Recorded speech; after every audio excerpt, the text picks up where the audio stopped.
সহবাসের পরে দুজনেই উচিত কমপক্ষে 1 পোয়া গরম দুধ, 1 রুটি কেশন ও দই তলা মিশ্রি সংযোগে সেবন করা। সহবাসে কিছু শক্তি হ্রাস হতে পারে, এতে করে কিঞ্চিত পূরণ হয়, অন্যথায় সহবাস করা উচিত নহে।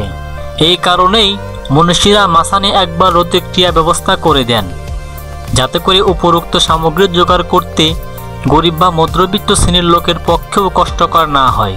পুষ্টিকর খাদ্য না খেলে পুরুষ অচিরেই শক্তিহীন হয়ে পড়ে ও তার কর্মশক্তি লোপ পায়।